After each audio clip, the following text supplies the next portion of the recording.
Should the DCU's upcoming Supergirl movie take a few notes from the Arrowverse Supergirl show? Probably. The CW Supergirl show ran for a whole 6 seasons on CBS, and it was one of the most fan-pleasing series in the shared superhero genre. Sure, the show took plenty of liberties regarding comic book adaptation, but some of them even proved ultra popular. Up to now, little has been leaked about DCU's upcoming Supergirl, Woman of Tomorrow. That's little beyond the title.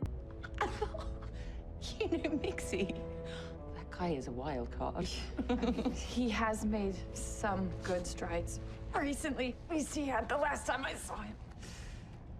The Arrowverse Supergirl has built up a formidable fan base, and their support could be vital for the success or failure of Supergirl, Woman of Tomorrow. Fans are now throwing pointers at the DC creators. They simply have to study both the failures and successes of the Arrowverse Supergirl show to make sure they get the whole thing right. First up, fans are saying Supergirl should be completely different from Superman, and we hear that. Historically, it's been virtually impossible for Supergirl to step out of Superman's shadow. This is both as a character and as a franchise. Well, she needs to learn how to manage her powers, not bury them. She will learn how to manage them in time.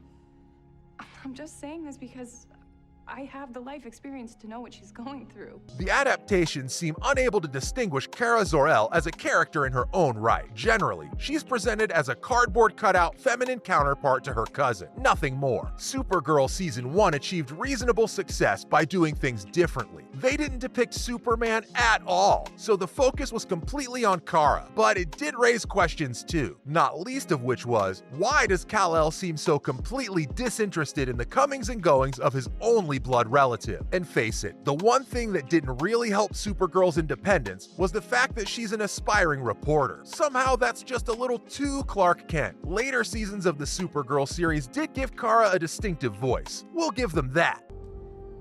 All this time I thought I'd lost you forever.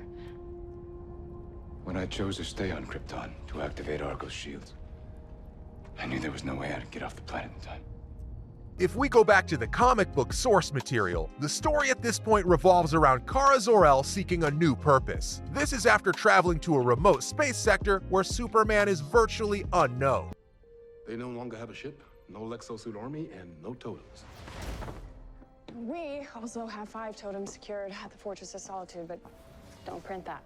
James Gunn, the co-CEO of DC Studios, has all but confirmed that Supergirl, Woman of Tomorrow will source its material in the comic, and he promised that Supergirl will be much, much more than just Superman in a skirt. If that's what he's planning, it would also pay to explore Kara Zor-El's memories of Krypton, and her intense, sometimes overwhelming survivor's guilt. She carries a lot of emotional residue from seeing her world destroyed, and this can be beautifully extrapolated in a variety of ways. The destruction of Krypton forever shaped Superman's destiny, but he usually sees himself as Clark Kent rather than Kal-El. In this regard, Kara is the exact opposite. She feels like a complete outsider on Earth. An interesting sidebar here is that Zack Snyder and Tim Burton both wanted to explore those alienation themes in Superman. That would have been misplaced because they're really more prominent in Supergirl. The Arrowverse series did explore these themes, but Kara never showed too much angst about the fate of her people. It was as if the series tried to create a perfect balance between the two deep emotional currents in her character. The first is the feeling of being an outsider, and the second is the joy she experiences from her found family of fellow heroes. The depths of her feelings of loss are never really plumbed. If Supergirl, Woman of Tomorrow really wants to get this right, the creators will depict 2 parts of Kara Zor-El's character. The Kara Zor-El who honors her Kryptonian heritage and the loss she'd experienced is one, and being a provocative hero is the second. It's simply essential that the new Supergirl is created as a conflicted character. This is the one place where the storytelling in the Supergirl and Superman franchises overlap. In both characters, the best stories pivot around emotional conflicts as opposed to physical ones.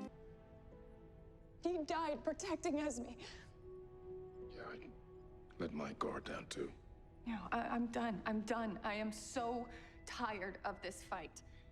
Whatever I need to do, A Kryptonian hero is virtually unchallengeable physically. There is a finite amount of kryptonite in the universe. Unless they get their hands on some, the villains are constantly at a disadvantage. It's almost always an unfair fight, but turn to the inner conflicts, and the creators have every opportunity to strike pure gold. Want a dynamic hero? Creating a hero that can do anything will always become boring in the long run. But creating a hero filled with inner struggles makes for dynamic storylines that will keep viewers spellbound. Superman's conflict revolves around feelings of inadequacy. He's always wondering if he's doing enough. Supergirl struggles with the efforts she makes for an ungrateful human race. Is any of it worthwhile? Exploring these aspects of the characters immediately makes the storylines buzz with energy. Arrowverse faltered here with their series. Its version of Kara Zor-El was filled with optimism. They made her a beacon of hope that rarely showed the frustration of her comic book counterpart. They especially refused to deal with her inner view of Earth people as primitive and backward. The reason for this kind of stead portrayal is probably the age at which Kara lands on Earth. In most of the on-screen stories, she arrives here as an elder teenager, or even a young adult. In the Arrowverse series, however, she arrives as a tween who spent her growing up years on Earth. This simple mistiming ended up leeching all uniqueness from the character. It would stand DC in good stead to mimic the source material here. Present Supergirl as a young woman who isn't sure that she actually wants to be a hero. Why don't you guys? There's a story